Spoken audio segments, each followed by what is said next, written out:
प्रणाम। जय श्री राम। आप सभी का पुनः YouTube चैनल असहिष्णु हिंदुत्व पर या इनटॉलरेंट हिंदुत्व पर स्वागत है। मैं अधिवक्ता संतोष पांडे। आज का विषय होगा कंगना रनौत के बयान, जिसमें उन्होंने कहा कि 1947 में दी गई आज़ादी गांधी के भीख के कटोरे में मिली हुई स्वतंत्रता है और मैं कंगना रनौत का 100% समर्थन करता हूं और उसके लिए साक्ष्य के साथ बात करूंगा। तो आइए, आगे बढ़ने से पहले आप सबसे पुनः निवेदन करता हूं कि मेरे चैनल असहिष्णु हिंदुत्व अर्थात इनटॉलरेंट हिंदुत्व को अधिक से अधिक संख्या में सब्सक्राइब करें, लाइक शेयर कमेंट अवश्य करें ताकि देशवासियों को हम जागरूक कर सकें। बात करते हैं मित्रों स्वतंत्रता की। 15 अगस्त 1947 की जो हमारी स्वतंत्रता हमें मिली थी, उसके ऊपर हम बात करेंगे। और कंगना रनौत के जो बयानों पे बवाल मचा है कि उन्होंने ये कह दिया कि जो हमें आज़ादी मिली 1947 को, वो केवल सत्ता का हस्तांतरण था, ना कि स्वतंत्रता था, और जो मिला वो गांधी के भीख के कटोरे में मिला। कंगना रनौत को भी अब freedom of speech and expression मिलना चाहिए और संतोष पांडे को भी मिलना चाहिए। अगर देश में, देश के अंदर भारत तेरे टुकड़े होंगे, हमें चाहिए आज़ादी, तो हम में भी आज़ादी है अपने अभिव्यक्ति को व्यक्त करने की। आप गांधीवादी हो सकते हैं, मैं अगांधीवादी हूँ। मैं गांधी की कुछ बातों का समर्थक तो हो सकता हूँ, पर मैं उनका विरोधी हूँ, क्योंकि उनके कार्यों को मैं देश हित में नहीं मानता हूँ। हो सकता है आप मानते हो। अब आइए हम सबसे पहले बात करते हैं जिस स्वतंत्रता वाले बयान को लेके इतना बवेला मचा है अपने कंगना रनौत जी, जो अभी उनको पद्म श्री से अलंकृत किया गया, सम्मानित किया गया, और उनसे मांग की जा रही कि वो वापस करें। मैं सारे बुद्धिजीवियों, फुद्दीजीवियों, कामियों, बामियों, चामियों, कांगियों सबसे ये पूछना चाहता हूँ, मैं अधिवक्ता हूँ और उनसे ये पूछना चाहता हूँ कि क्या आपने संविधान पढ़ा है? क्या आपने भारत स्वतंत्रता या भारत सरकार अधिनियम 1935 पढ़ा है? नहीं पढ़ा है। भारत को स्वतंत्रता जो मिली वो ब्रिटिश पार्लियामेंट अर्थात बरतानवी सरकार की संसद में पारित जो एक्ट था, उससे हमारे को 1947 में मिली, कुछ अमेंडमेंट्स के साथ। मैं आपको बताना चाहूँगा, उस एक्ट का नाम था the government of India act 1935। मैं पढ़ रहा हूँ। was an act adopted from the Parliament of the United Kingdom. It originally received royal assent in August 1935. It was the longest act of British Parliament ever enacted until Greater London Authority Act 1999 surpassed it. Because of its length, the act was retroactively split by the Government of India Act 1935 into two separate acts. The Government of India Act 1935, जिसमें 321 section और 10 schedule थे। अब आते हैं कि शायद सबको ना पता हो, लेकिन इसके बैकग्राउंड में जाते हैं और मैं आपको पढ़ के बताता हूँ। एक्सेस सेफगार्ड्स, इसमें एक पॉइंट है, मैं इसको पढ़ रहा हूँ, हिंदी में भी इसका तर्जुमा करके बताता हूँ आपको। ये लिखते हैं access safeguards. In 1947, with relatively few amendments, the act became the functioning interim constitution of India and Pakistan. Bharat Pakistan का बंटवारा हो गया और उसी एक्ट में 1935 के ही भारत सरकार अधिनियम में कुछ संशोधनों के साथ 1947 में हमारे को सत्ता हस्तांतरण किया गया, स्वतंत्रता नहीं दी गई। आप खुद पढ़ें। इन 1947 विद रिलेटिवली फ्यू अमेंडमेंट्स, कुछ संशोधनों के साथ, the act became the functioning interim constitutions of India and Pakistan.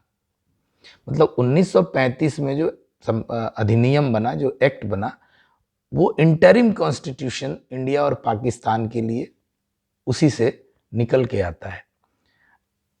आगे लिखते हैं, The act was not only extremely detailed but also contained many safeguards designed to enable the British government to intervene whenever it saw the need to maintain British responsibilities and interest.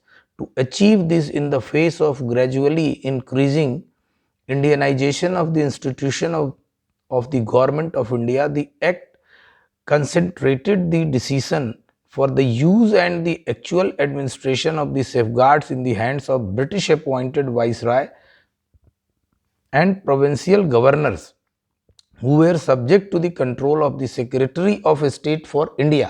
मतलब कि ये कहना ये चाह रहे हैं कि ये सेफगार्ड बनाया गया कि ब्रिटिश गवर्नमेंट के इंटरेस्ट को 1947 के बाद भी ध्यान में रखा जाएगा और जो वाइसराय होगा वो ब्रिटेन के द्वारा, जो लॉर्ड माउंटबेटन बनाए गए वो ब्रिटेन के द्वारा नियुक्त किए गए, और यहाँ तक कि जो प्रोविंशियल गवर्नर्स थे वो भी जो है under the control of secretary for state of India. मतलब जो ब्रिटेन में जो सचिव थे, यानी सचिव माने वहाँ मंत्री होते हैं, जैसे हमारे यहाँ मंत्री को हम मिनिस्टर बोलते हैं, वहाँ सेक्रेटरी बोलते हैं।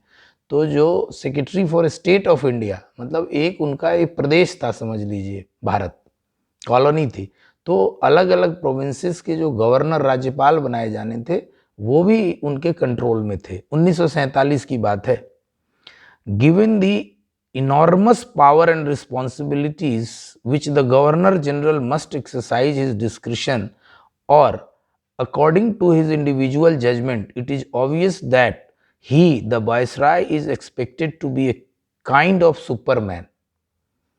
तो हमें स्वतंत्रता कहाँ मिली आप बताइए? 15 अगस्त 1947 को, जब वो सुपरमैन बन के लॉर्ड माउंटबेटन बैठा था और उसने ही ये बंटवारा कराया और उसको अल्टीमेट अथॉरिटी दी गई थी। And ultimately, the India and Pakistan were got separated and partitioned. By whom? By Gandhi, Nehru, and the then leaders in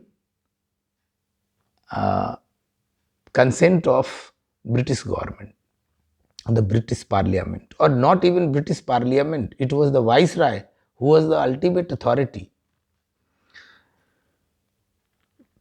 ही आगे पढ़ता हूं मैं। He must have tact, courage and ability and be endowed with an infinite capacity for hard work. We have put into this bill many safeguards, said Sir Robert Horne, but all of those safeguards revolve about a single individual, and that is the Viceroy. He is the linchpin of the whole system. If the Viceroy fails, nothing can save the system you have set up.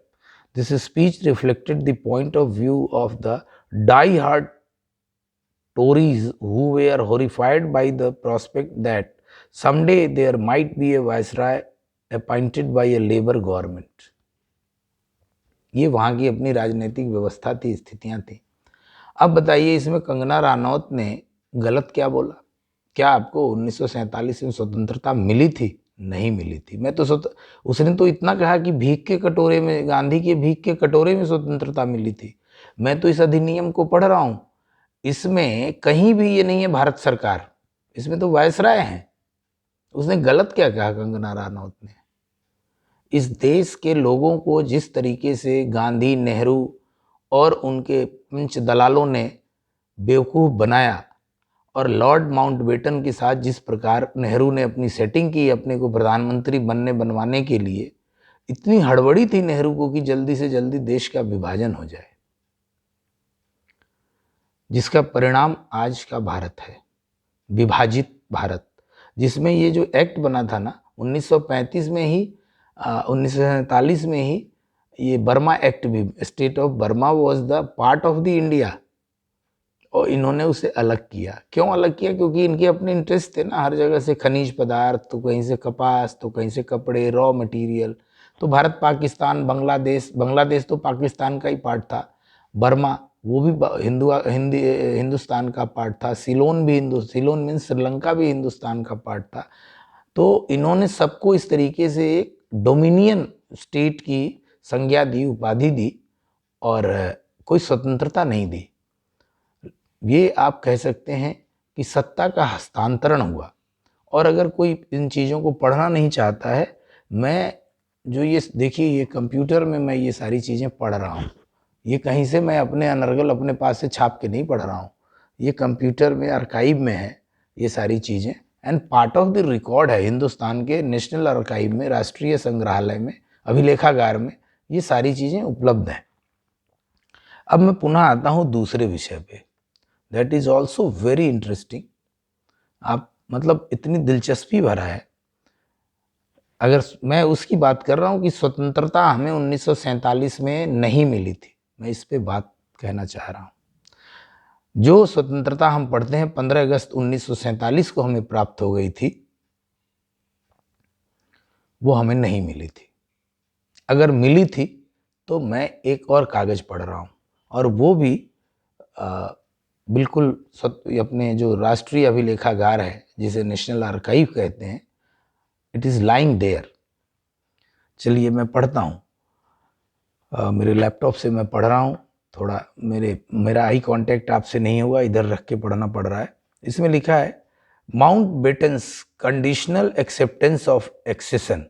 Text of Lord Mountbatten's letter dated 27 October 1947 signify his acceptance of the instrument of accession signed by the Kashmir Maharaja Hari Singh.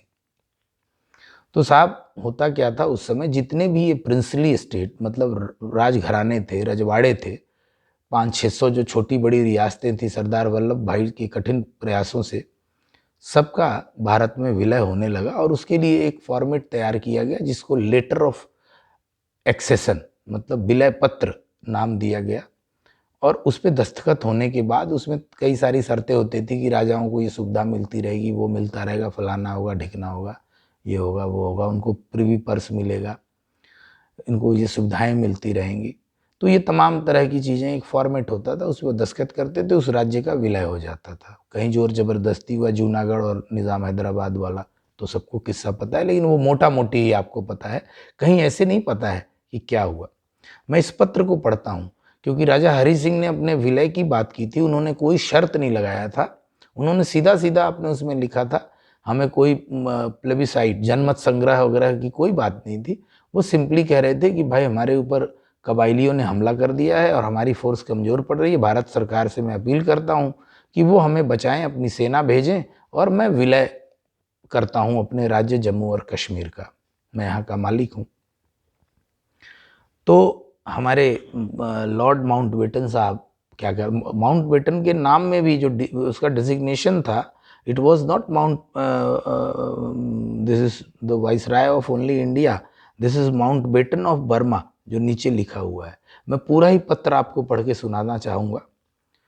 My dear Maharaja Sahib, your highness letter dated 26 October has been delivered to me by mister VP Menon. In the special circumstances mentioned by Your Highness, my government have decided to accept the accession of Kashmir state to the dominion of India.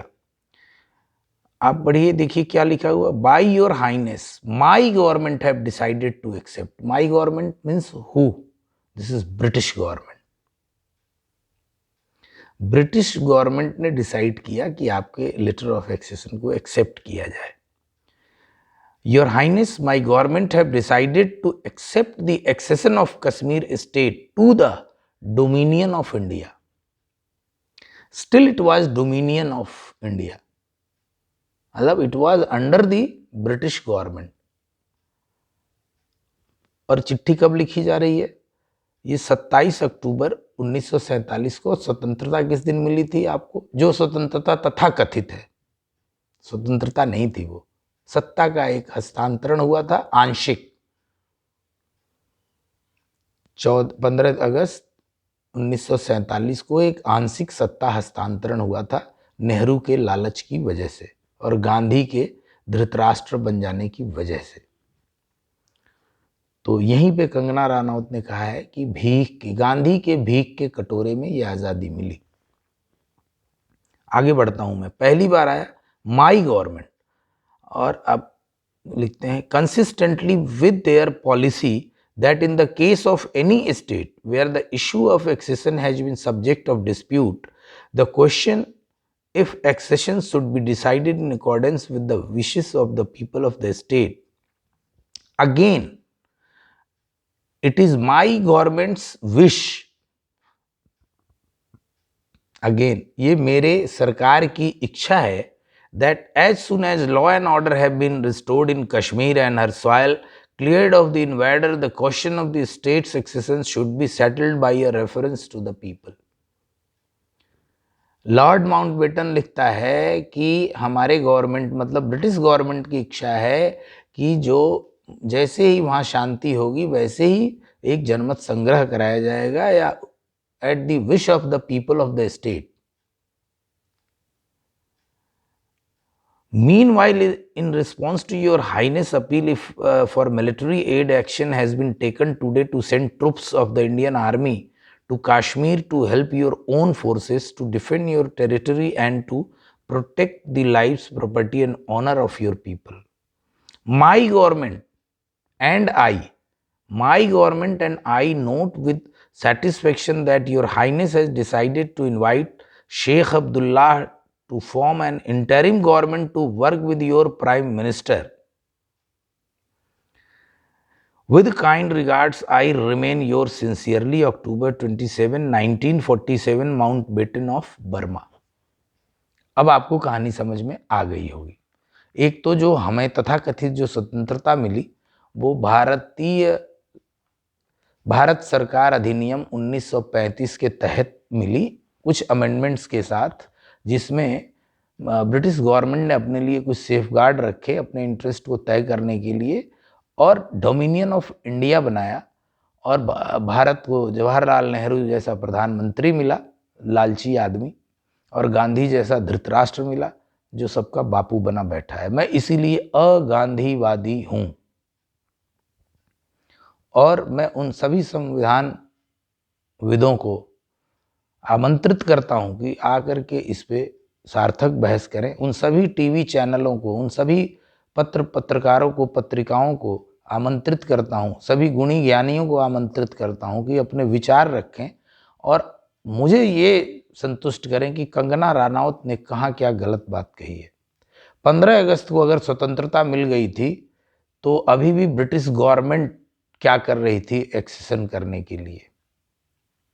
चलो बंटवारा हो गया तो आप जाइए, आपका governor जो है उसने राज किया यहाँ पे 26 जनवरी 1950 तक, मतलब 47 के 6 महीने, 48 एक साल, 49 एक साल, 2.5 बरस हमें एक्चुअली जो स्वतंत्रता मिली हमारा संविधान लागू होने के बाद मिली। 15 अगस्त को तो हम बिला वजह आज़ादी का दिवस मनाते हैं, वो कोई आज़ादी नहीं थी। न वो सत्ता हस्तांतरण भी मैं उसे नहीं मानता हूँ। ये तो मैं इतना मानता हूँ कि हमारे देश को बेवकूफ़ बनाया गया, हमारे आम लोगों को बेवकूफ़ बनाया गया। जो कत्लेआम मचा, कत्ल गारत हुआ, जो गांधी ने किया, जो नेहरू ने किया, मैं उस पर बहस में नहीं जाना चाहता हूँ। मेरा बहस, मेरा विचार, मेरी समीक्षा सिर्फ इतनी है कि क्या कंगना रनौत ने गलत बोला है? नहीं, कंगना रनौत ने बिल्कुल ठीक बोला है। हो सकता है कि उनके जो शब्द हैं या हो सकता है कि उनका इस विषय में ज्ञान नहीं हो, पर उनका व्यवहारिक ज्ञान जरूर सही था। जो उन्होंने चाहे उन्होंने ये दोनों कागज पढ़े हों या नहीं पढ़े हों, 1935 एक्ट पढ़ा हो या नहीं पढ़ा हो, ये लेटर ऑफ माउंटबेटन पढ़ा हो कि नहीं पढ़ा हो, पर उन्होंने जो बोला वो बिल्कुल सत्य है। भारत की आज़ादी गांधी के भीख के कटोरे में मिली और वो सिर्फ लालच, लोलुपता और सत्ता की चाहत, इसका देश से कोई लेना देना नहीं था, देश के आम लोगों से कोई लेना देना नहीं था। कुछ आभिजात्य काले अंग्रेजों की संतुष्टि का ही परिचायक था। इसलिए मैं सर्वदा कंगना रनौत जैसे व्यक्तियों का समर्थन करूंगा और आप सबसे भी अपील करूंगा कि इन तथ्यों को, मेरे इस वीडियो को, मेरे विचारों को, आप मेरे वीडियो को भले ही ना फैलाएं, आप सब्सक्राइब ना करें, लेकिन अगर देखें तो हर जगह आप इसको बता सकते हैं लोगों को कि कंगना रनावत ने जो कहा है वो सही कहा है। उसे पद्मश्री क्या, जो भी पद्म भूषण, पद्म विभूषण, सारी चीज़ें देनी चाहिए इतनी साहसिक बातें करने के लिए, जो बड़े बड़े सूरमा नहीं कर पाए, जो तथाकथित सुभाष कश्यप, रोमिला थापर और फलाना ठिकाना जो संविधान विशेषज्ञ बनते हैं, बड़े बड़े अधिवक्ता, जजेस जो संविधान विद बनते हैं, उन्होंने आज तक कभी आम जनता को ये बताने की कोशिश नहीं की कि 15 अगस्त 1947 को हमारा देश स्वतंत्र हुआ ही नहीं था। सत्ता का हस्तांतरण भी आंशिक हुआ था, क्योंकि अगर स्वतंत्रता हमें मिल चुकी होती तो ब्रिटिश वायसराय 27 अक्टूबर को महाराजा हरि सिंह को नहीं लिखता कि हम आपके एक्सेशन के इनविटेशन को एक्सेप्ट कर रहे हैं। ये सारा, this is all abuse of knowledge है। इसको कहते हैं ना कि ज्ञान को का दुरुपयोग, अंग्रेजी में चीज़ों को रखना, लिखना, पढ़ना, लोगों को बताना। आज आप अंग्रेजी बोलते हैं तो आपको ज्ञानी मान लेता है समाज, और हिंदी में कोई आपसे बात आप करने जाएंगे तो कोई बात नहीं करेगा, चाहे किसी प्रदेश का हाई कोर्ट हो, हमारे देश का सर्वोच्च न्यायालय, जहां आज भी हिंदी में लिखना, बोलना, पढ़ना, सोचना सब अमान्य है, प्रतिबंधित है। जिस देश के सर्वोच्च न्यायालय में देश में बोली जाने वाली आम भाषा में बातें नहीं समझाई जा सकती हों, बताई जा सकती हों, सुनी जा सकती हों, उस देश को अगर स्वतंत्रता 15 अगस्त 1947 को मिली है तो बस इस देश का भगवान ही मालिक है। और पुनः मैं आप सबसे निवेदन करता हूं कि आप मेरे इस चैनल असहिष्णु हिंदुत्व अर्थात इनटॉलरेंट हिंदुत्व को सब्सक्राइब करें, अधिक से अधिक संख्या में लाइक, शेयर, कमेंट करें और संपूर्ण देशवासियों को जागरूक बनाएं और सही सूचनाओं को अग्रसारित होने में मदद करें। धन्यवाद, पुनः प्रणाम, जय श्री राम।